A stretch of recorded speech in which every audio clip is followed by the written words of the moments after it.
This word Zen is Japanese way of pronouncing the Chinese word Chan, which in turn is the Chinese way of pronouncing the Sanskrit word jhana. And jhana is a very difficult word to translate into English, if not impossible. It's been called meditation. Meditation in English generally means sitting quietly and thinking about something, and that's not what Zen is. Contemplation might come a little nearer if you use the word in a very technical sense, the sense that it was used, or still is used, among Catholic mystics. Perhaps that's something a bit like Zen.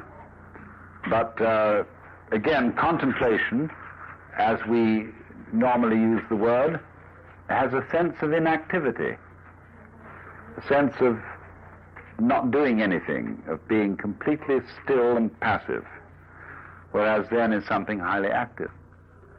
So we really don't have an English word for jhana, Chan, Zen.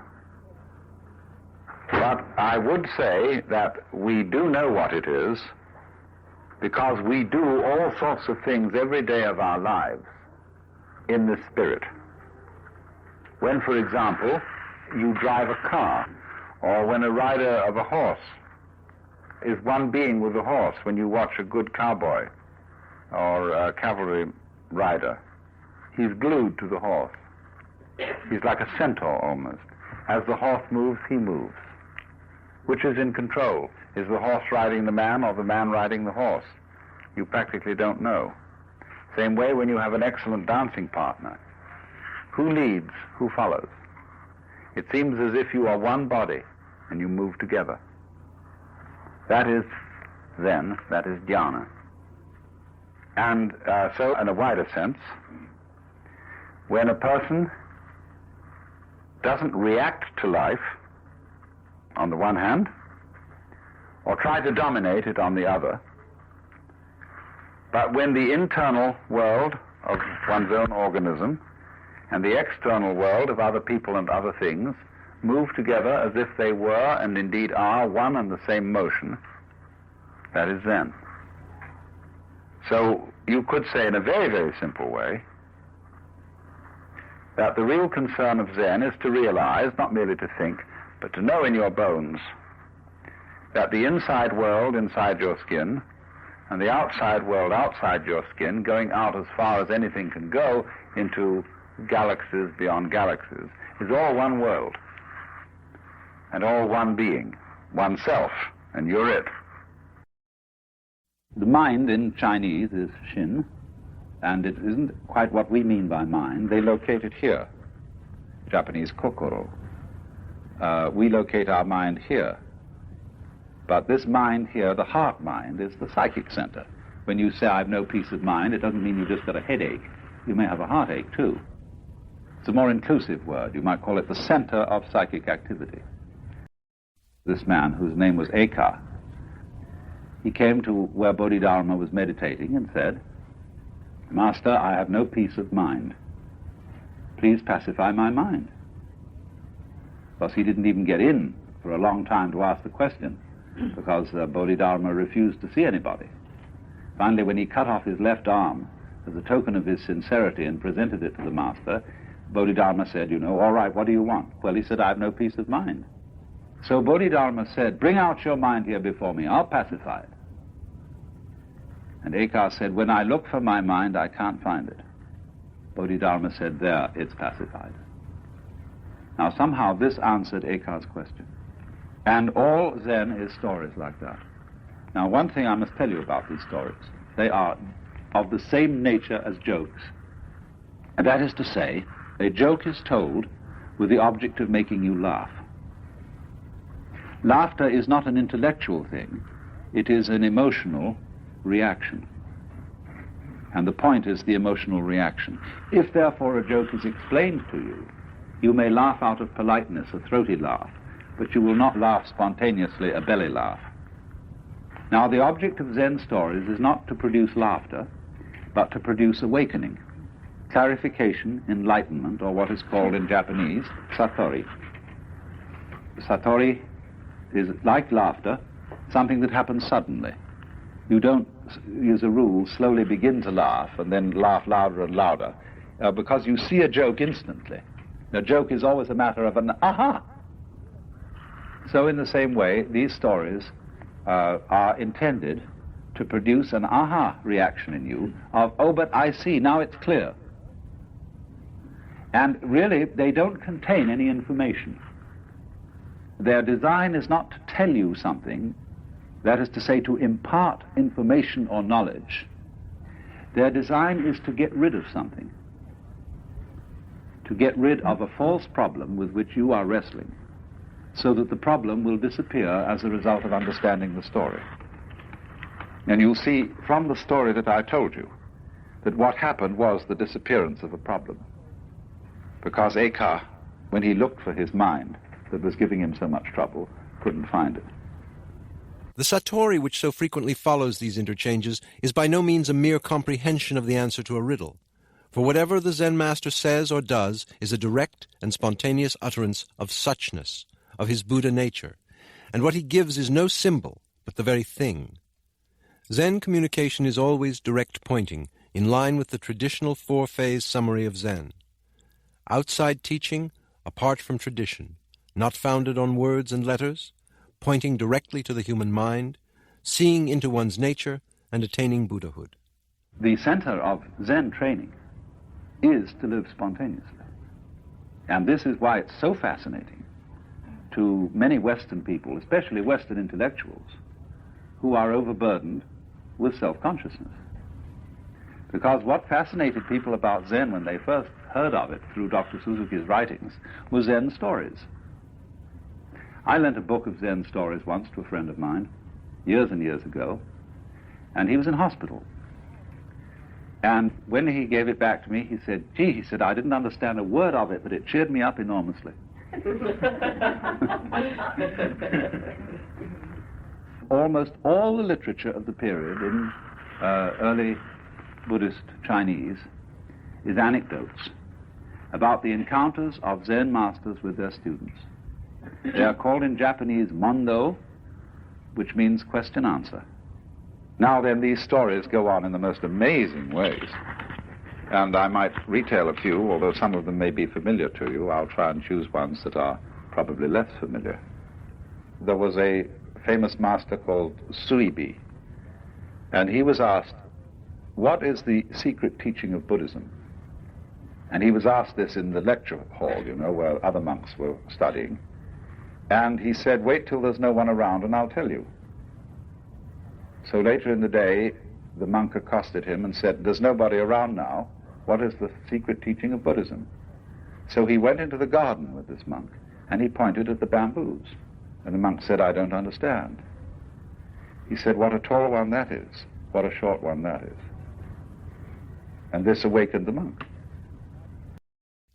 There was another monk whose name was Gute, and whenever people came to ask him questions about Buddhism, he'd hold up a finger. That was the only answer he'd give. Well, he had an attendant, and one day somebody came to the temple to inquire about the teaching being given there, and the master was apparently out, and his attendant was there. So the investigator said, what is your teaching here? And the attendant held up a finger. Went away, but actually the master had been there. He was peeking from behind a screen. And so he came out to this boy and said, what's the fundamental teaching of Buddhism? And the boy held up a finger. Instantly the master drew a knife and cut it off. And the boy was very dismayed and rushed away yelling. So the master said, hey, come back. As he came back, he said, what's the fundamental principle of Buddhism? And he went to hold up the finger, and it wasn't there. And he was enlightened.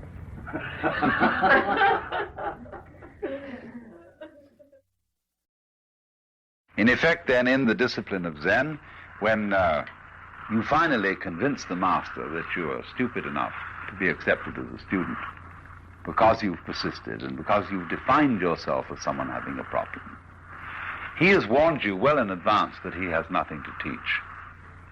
But he says, now I will ask you a question. There are many ways of asking this question. But they all boil down to one common theme, and that is, who are you? You say you have a problem.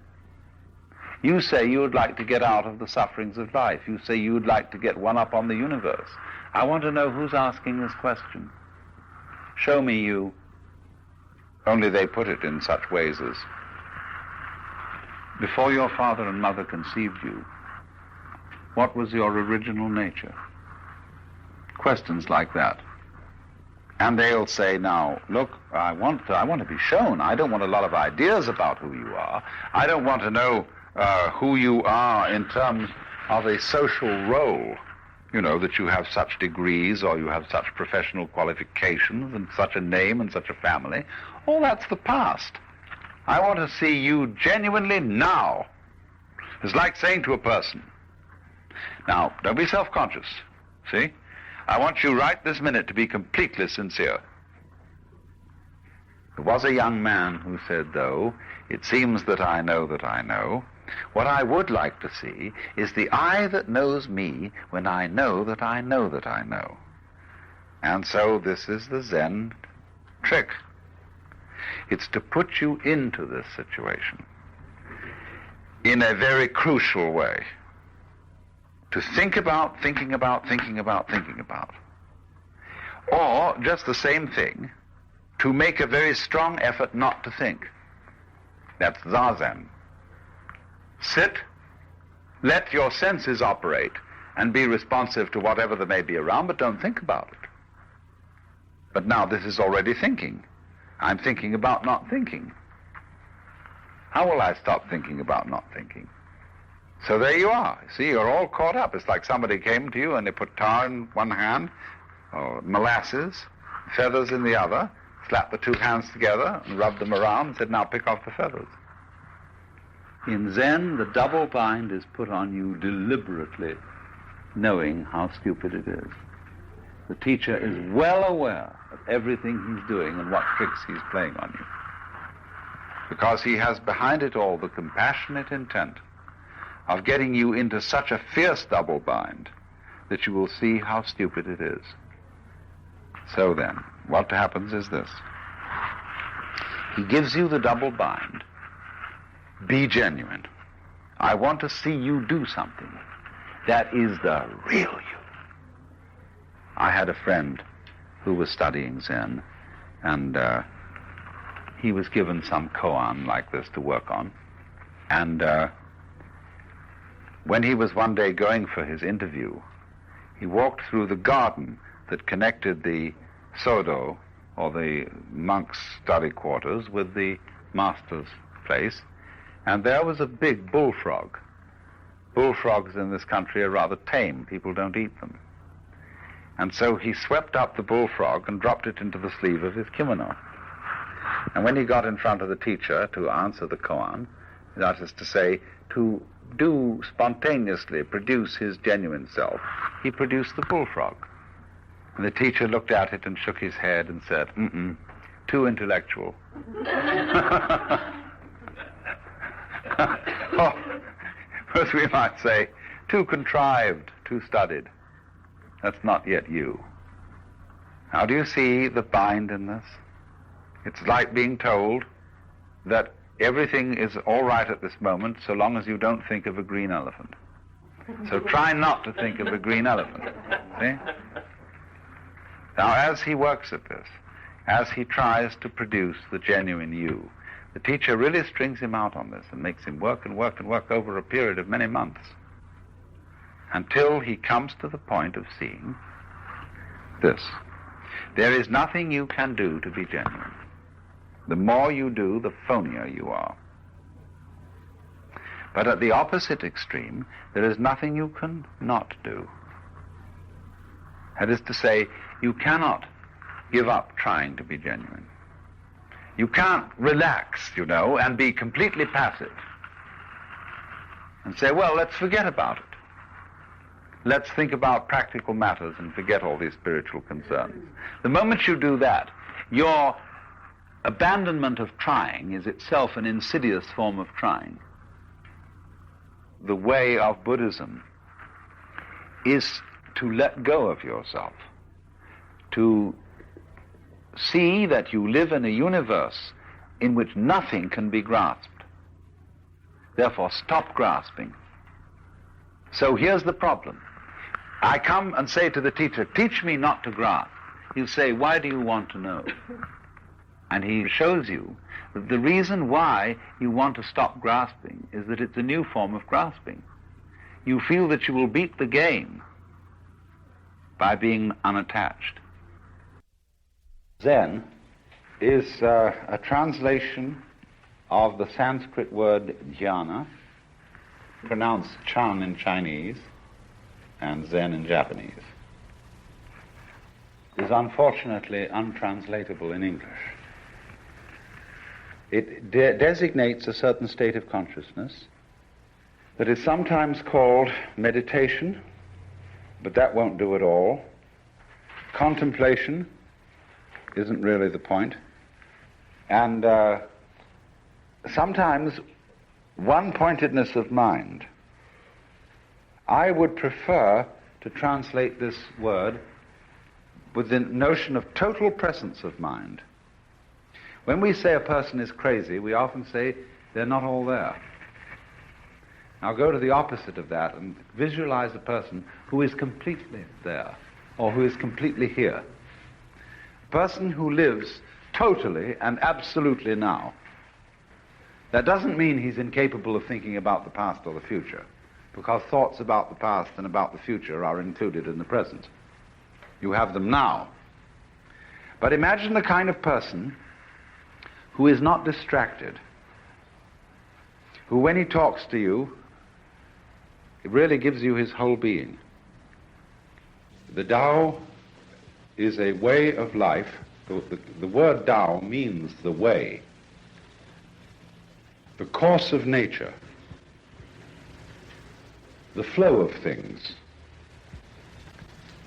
And in order to understand this point of view, we have to make a very, very radical adjustment in our ordinary common sense. Because Zen and Taoism in common involve not a system of doctrine, not a set of beliefs as we ordinarily understand religion. They involve a transformation of your consciousness. That is to say, of the way in which you experience your own existence at every moment.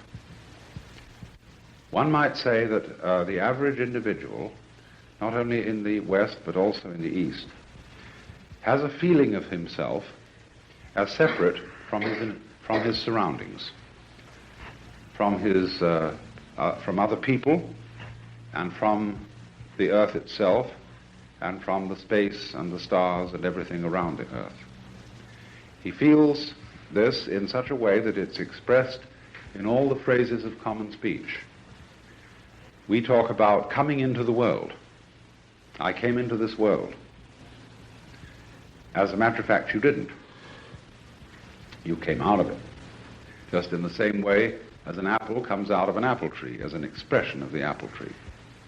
The world that we live in and we experience is not cut up into things and events. It all goes together in the same way that the bees and the flowers go together, only we don't notice this. We've got a way of thinking which splits it all up, and as a result of that, we think of ourselves, and so feel ourselves, as if we were something separate from the whole domain of nature.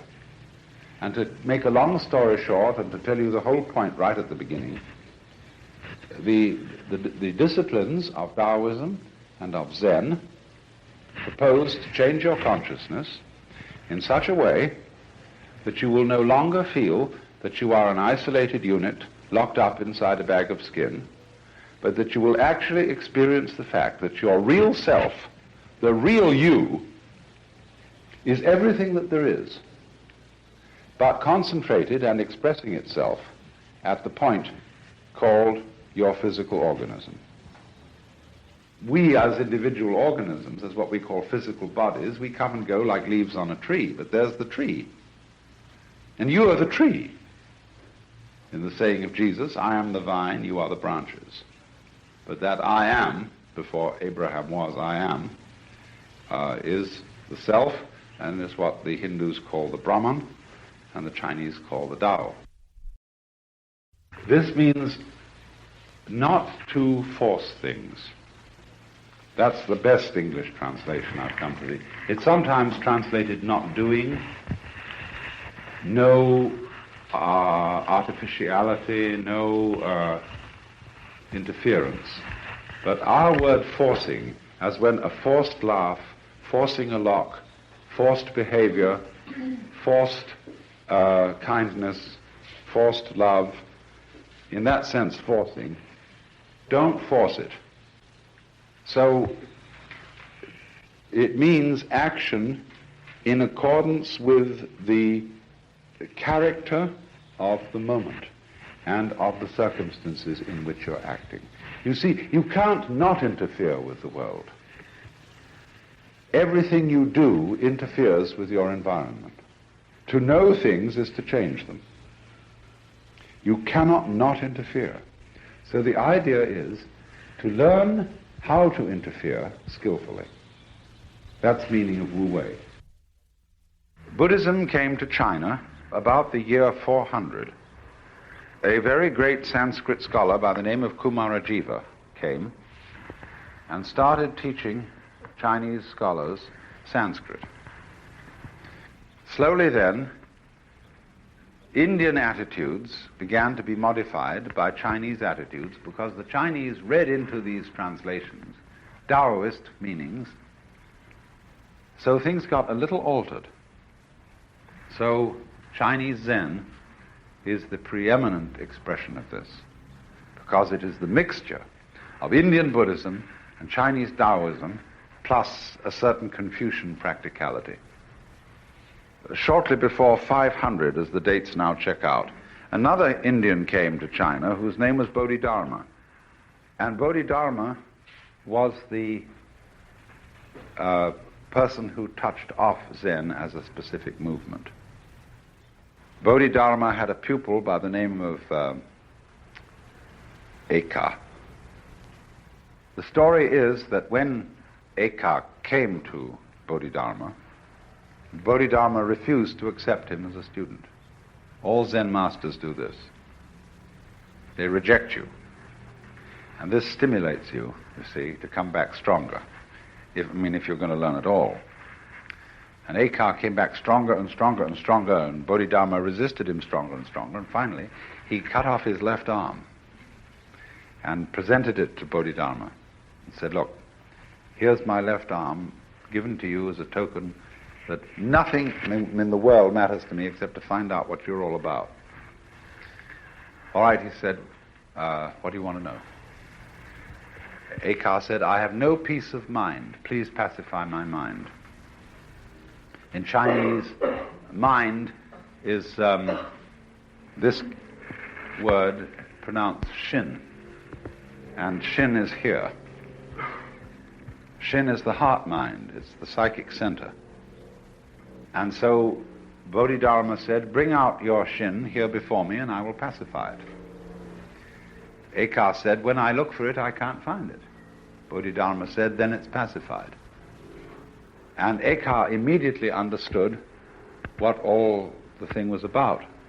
That's the experience called Satori in Japanese, Wu in Chinese, Mandarin, and in the Cantonese dialect,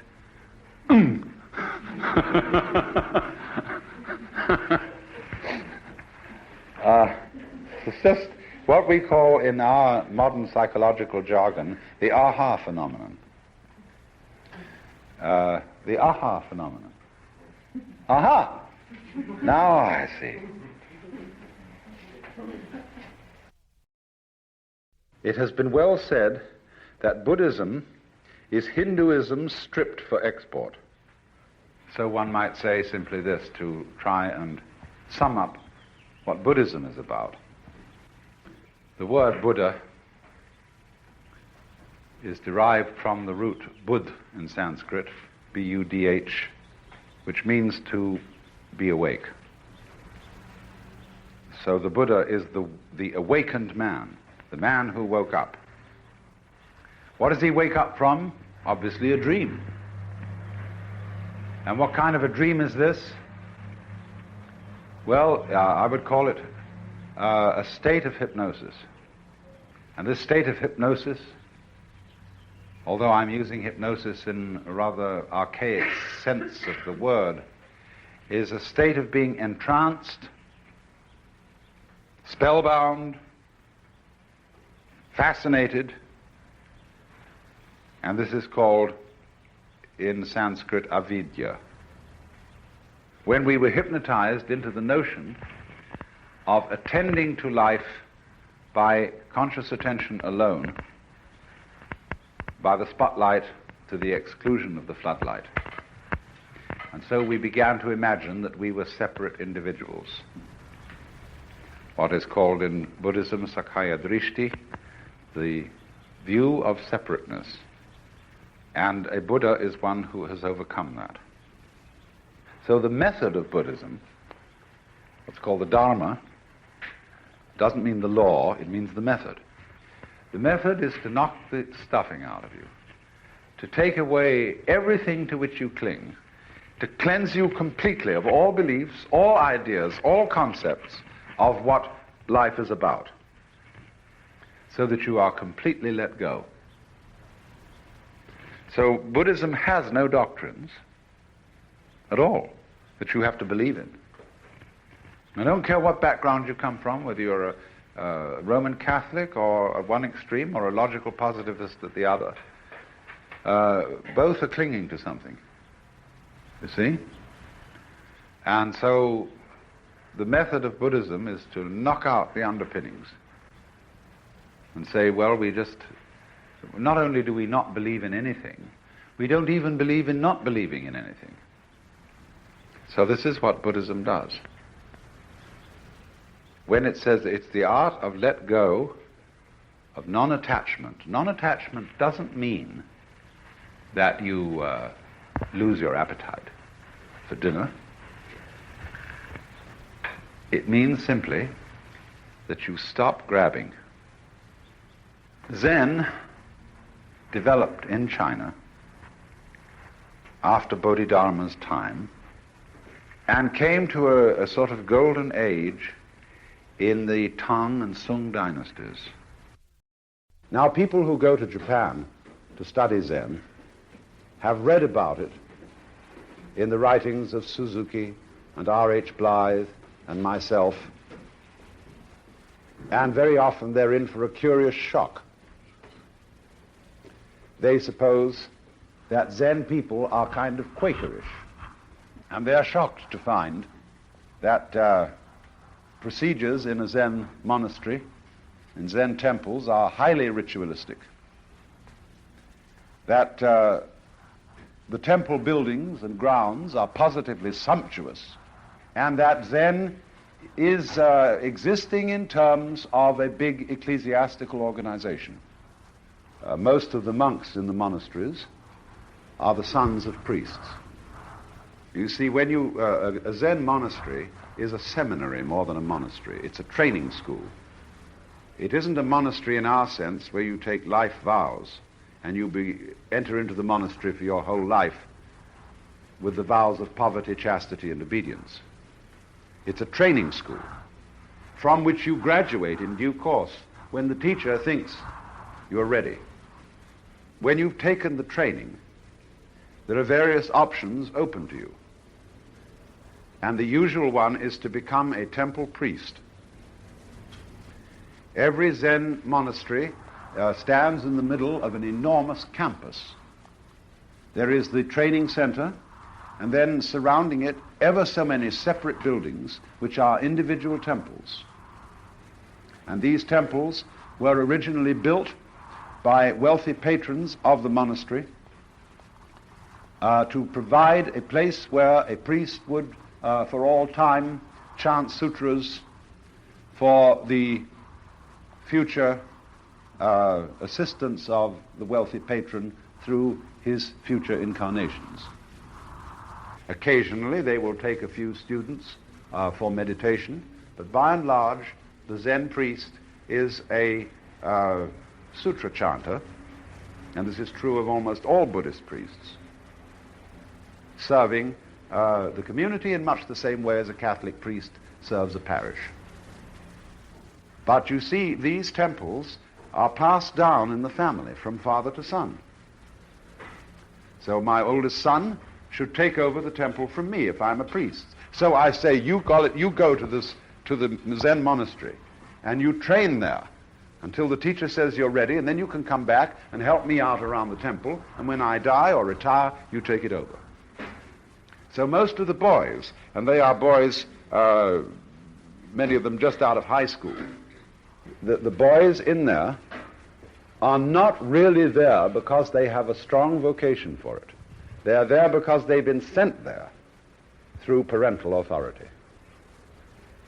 And therefore it is not surprising that their attitude to Zen is rather mechanical. I notice this more in the Soto sect than in the Rinzai sect. But to a great extent it is a kind of mechanical existence. They are going through a prolonged hazing process, as it were, in order to be fit to take over father's job and to have Zen style. Zen style is very important, just as we train physicians to have a good bedside manner, or a priest to behave as a priest, in the style of a priest. And that carries with it a certain aura of tradition and authority and conviction. And so these boys are trained very carefully to walk, to carry themselves, to speak and behave according to Zen style. And it's very pleasant, I must say. They are very presentable people. They're unlike ordinary Japanese people in that they're not nervous. They don't giggle when embarrassed. It's difficult to embarrass them. And occasionally, every now and then, one of them turns out to be an enthusiast and really gets through with Zen. But by and large, I'm sorry to say that in both the Rinzai and the Soto schools, a large number of products are graduated who really have no feeling for Zen, who never quite got the point, but managed to struggle through the motions. And thus there are increasingly few great teachers of Zen in the country. There is, however, an awakening going on. And times are beginning to change, and to a great extent this is the result of the Western interest in Zen. And as a matter of fact, this sort of revival is true all over Asia. If you read a book by Ernst Benz called Buddhism or Communism, it's very fascinating. And he shows to what extent there has been a Buddhist revival in Asia through Western intervention, interest, and so on. And this is particularly true in Japan. But the real struggle and the real problem is this. The younger generation in Japan is not interested in Buddhism, period. If you ask a Japanese, say roughly between 30 and 40, what's your religion? He's apt to say, my parents are Buddhists. As for himself, he has no interest and he knows nothing about it. When they hear sutra chanting, they think, oh, what a bore. Nobody understands it anyway because the sutras are chanted in a Sino-Japanese. That is to say, it is a peculiar Japanese way of pronouncing Chinese. It is not the Japanese way of pronouncing Japanese. And so nobody knows what's it about. Most of the people who are chanting don't know what it's about. And of course some of it, insofar as it's what's called dharani, didn't mean anything in the first place. And so they have this modern feeling. What does it all mean? Second generation Japanese in the United States can't stand it when the priests chant a sutra to pacify the old folks. They want the whole thing changed. And they sing in the Buddhist churches in the United States, Buddha loves me, this I know, for the sutra tells me so. They have Sunday school and everything they organize just like a Protestant church. Because the Nisei and the Sansei, second and third generation Japanese, want to slip into the American scene. And unlike the Chinese, who are very retentive of their culture, the Japanese settlers here seem to want to lose it and become Rotarian. And so in Japan today, much the same situation prevails. There is an extraordinary outbreak of new religions, which we would call cults, like Tenrikyu and so on. But so far as Buddhism is concerned, the younger generation couldn't care less. And that's why, you see, the only young people who frequent the temples, by and large, are priests' sons. So there is this tremendous problem of, unless the Buddhist tradition is to go down the drain completely, of re-familiarizing the Japanese with what it's all about. So either the modern Japanese are going to let the whole thing go down the drain, or else somehow it's got to be re-presented to them in a modern idiom. They wake up and realize that they have a treasure. One of the great applications of Zen was to the art of fencing. And when you learn fencing, you see you have to learn to be spontaneous, because here of all places it is true that he who hesitates is lost. If you're engaged in combat, you see, and you stop to think what sort of a defense or attack you ought to make, the enemy's got you. So the way they teach people spontaneity in fencing is very interesting. When you start into fencing school, you of course live with the teacher. He has a kind of ashram. But you're given a janitorial job. You clean up, you wash dishes, you put bedding away and things like that. But while you're going about your daily business, the master surprises you with a practice sword, which is made of 4 strips of bamboo, rather loosely tied together. And he hits you with this, surprisingly and suddenly, from nowhere. And you are expected to defend yourself with anything available, with the bedding, with the broom, with the pots and pans, with just anything, defend. But the poor student never knows when the attack is coming, or what direction it's coming from, and he begins to get tense. And he begins to go around everywhere on the sort of alert, you see, watching which direction it's coming from. And as he goes down a certain passage, feeling that the master is probably lurking around that corner, and he's all set to go for him, that he gets that practice sword, he suddenly gets hit from behind. So eventually, he gives up. There's absolutely no way of preparing for the attack. And so he just wanders around feeling, well, if it hits, it's going to hit. So. And then he's ready to begin fencing. Because if you prepare for an attack from a specific direction, and it comes from some other direction, you have to withdraw from the direction in which you had expected it, and send your energy in another direction, and that takes time. So what you do is, you go around with a mind of no expectation. That is called mushin, or munen. This is a very important Zen expression. You could also call it no heart, because the character shin means both heart and mind, but it isn't quite the same as our word heartless, as we use it, and it isn't the same as the word mindless as we use it, meaning stupid. To be in the state of mushin is to have a mind like a mirror. And of this, the Taoist sage Zhuangzi said, the perfect man employs his mind as a mirror. It grasps nothing, it refuses nothing, it receives but does not keep. And when anything comes in front of a mirror, it reflects it instantly. The mirror doesn't wait to reflect it.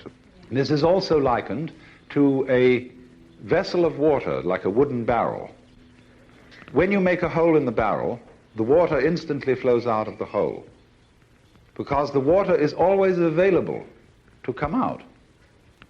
It doesn't have to choose. And so you could also say that mushin is what Krishnamurti calls choicelessness. To be or not to be, that is the question. Well, there is no question about to be or not to be. See, because to be and not to be go together, as we saw. They arise mutually. There was, for example, a great Zen monk lived shortly after 1000 AD, who had a very peculiar way of painting. He had long hair, and he would he'd get very drunk on rice wine. Then he'd soak his hair in ink and slosh it all over the paper. Then he would do a Rorschach test on it and decide what kind of a landscape it actually was, and then put in the finishing touches. And suddenly, out of this apparent mess, a great landscape would be evoked. But the whole art of the thing lay in putting in the finishing touches. And also, there's a very curious thing. If a person who is untrained in painting makes a mess with a brush, it's liable to be just a mess. Whereas if a person who has the feeling of painting in them for a long time, and they make a mess with a brush or just do anything, it looks interesting. When you get a piece of jade and look at its markings, you don't think of them as chaotic. When you see a dirty old ashtray with cigarette butts in it and rolled up bits of paper and pieces of Kleenex and things that everybody's throw away, you know that that's a mess. And you don't want that kind of a mess around. You get rid of it. But when you look at the patterns on rocks, or the shapes of clouds, or the outlines of trees, you've got something which isn't orderly in the sense of being symmetrical. It doesn't form fours, you know? But you know it's beautiful. Blue mountains are spontaneously blue mountains. White clouds are spontaneously white clouds. They just do that, you see. It's their game. But they are definitely something that we recognize as having an order and not being chaos. But we can't quite pin down wherein that order consists. So there is this always ungraspable, indefinable principle of order in things, which is Li. And that explains why Chinese art appreciates in all that it does a certain element of the uncontrolled. Now you see, when you use, for example, a brush, the brush runs a little dry, and you're at the mercy of the hairs of this brush. Now some painters like to let everything go wild, but what the ideal that they're aiming at is, and which you have to be a tremendous master to accomplish, is to let it go wild within limits, to create a situation which overall is orderly, but allows for the unexpected, random surprises. Basho, who was the great 17th century master of haiku, said, get a 3-foot child to write haiku, because they're the sort of direct, guileless things that children would say. But now there are magazines devoted to haiku poetry, where in every issue there will be 10,000 haikus, written by people all over the country. And they get so stilted and so affected that one wished one had never heard of haiku. But there's no formula, you see, for fixing it so that you can do it again and again and again, because the moment you start doing it again and again and again, it isn't it anymore. The real thing has escaped. Do you remember? Some time ago, there was a fashion for having wrought iron fish, just the outline of the fish. Some artist originally, put this fish together and it looked great. But then you suddenly found them in every gift shop and dime store, and they looked perfectly terrible. So this is the mysterious thing. Well, not only in the arts, but in lifestyles, in everything. When you start saying, what is the technique for getting this thing? And people say, well, this is it. It's gone. And when you know how something is done, it doesn't surprise you. This is known in Zen as this is the most difficult virtue to attain. Buji. It means nothing special. It means no business, no artificiality. So buji is where something doesn't stand out like a sore thumb, but it is absolutely different from being modest. A buji person may be immodest in the sense that if he knows he can do something well, he just says he can. He doesn't go at all sorts of blushing violet techniques. Buji, you see, is this mysterious quality of nothing special, no special method. Because if there is, let me repeat, if we do know the method and we know it infallibly, it ceases to be interesting. In the whole history of ceramics, the Chinese developed some of the most elegant work imaginable, with translucent porcelain, white clay, the most subtle designs of all. Unbelievable. The lacquer, the boxes in pure gold, and it was delicious stuff. But then, it was just like having too much eclairs and ice cream and filet mignon. Now what happened? The people who practiced Zen suddenly got an eye for the beauty of the ordinary. There were two reasons for this. One was that they became fascinated with what happened spontaneously, what pattern a brush would make when handled roughly and the hairlines were shown. They also, because they practiced Zazen, which is sitting quietly, not thinking of anything special, but having a completely open mind, that puts you into a state where you get much better eyes and ears than you ordinarily have. And you start really seeing things. Somebody suddenly realized, you see, just the sound of the water is marvelous. And so in the same way, they found that it was quite as satisfactory to listen to the kettle boiling as to listen to an elaborate concert. So what did they do? They started, through particularly a man called Senno Rikyu, to give parties for very small, few guests in shacks, little huts in the garden, made of very primitive materials, such as mud walls,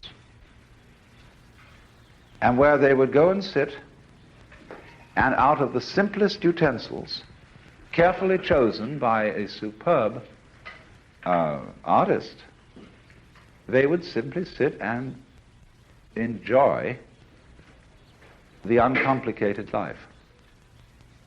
And so was born the tea ceremony. It was a going back to the primitive after people were sick of too much civilization. I was present at a tea ceremony celebrated by a Zen monk who happens to be an American. And he's a man who has done a lot of mountaineering. And he has, therefore, with him at all times, the sort of equipment that you take on camping in the mountains, because he does a lot of climbing in Japan. And I said to him, won't you, this afternoon it would be very nice to have the tea ceremony, and you did it once before here, and it was so pleasant. Would you serve it again? Yes, by all means.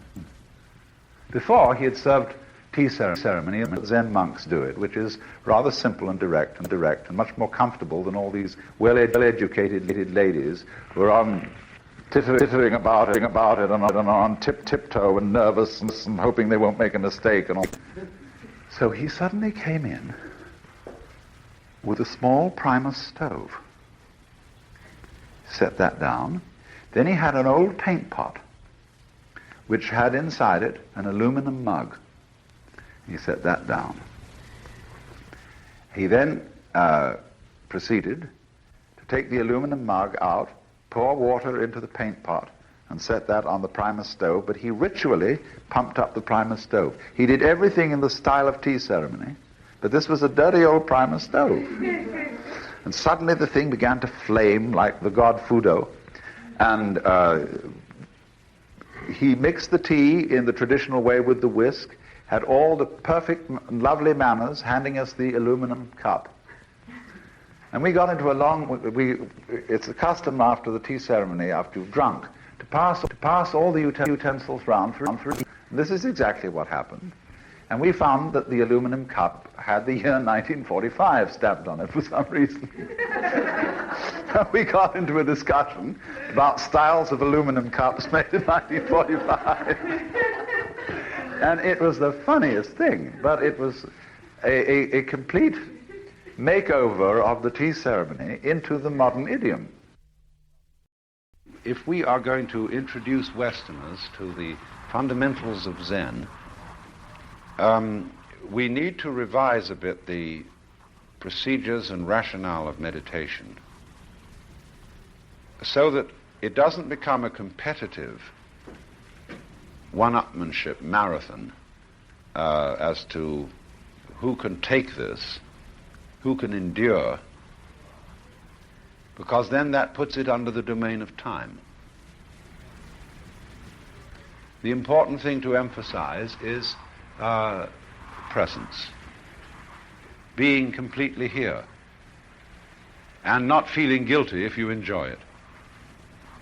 And you can do that most easily in any kind of activity that does not require much discursive thought. So, in other words, if you want to be shucking peas or digging a plot of ground or putting up a fence or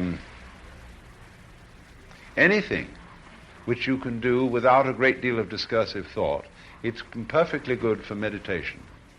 In Buddhism, there are what they call the Four Dignities of Man, and they are walking, standing, sitting, and lying.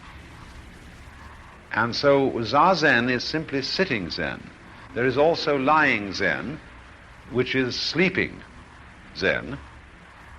When you sleep, sleep.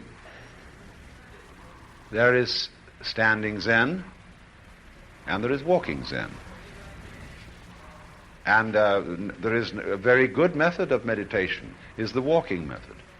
That's where you have a cloister that you can simply stroll around. But be here. Now, there is a difficulty that people come into with this. They get the feeling of, well, is it only this? I mean, is this all? Nothing seems to be happening much, but just what's going on? I feel a little frustrated. I feel particularly enlightened. It's just nothing special at all. I mean, I wonder, do I have to do this longer in order for something to happen? Or what? No, there's nothing special supposed to happen. It's just that this here is it. But you see, you have difficulty in accepting it. Because you still feel, how shall I say, the lack of nerve to see that you are all of it. You are not an observer who is witnessing the present moment as something happening to you. If you feel it that way, then you naturally ask, well, what next? The important thing is that this present which you are experiencing is all of you. It's not you here looking at the floor there. The floor is just as much you as the organism looking at it. You are doing the floor just like you're doing your feet. It's all one world. And you're responsible for it. So have a good time.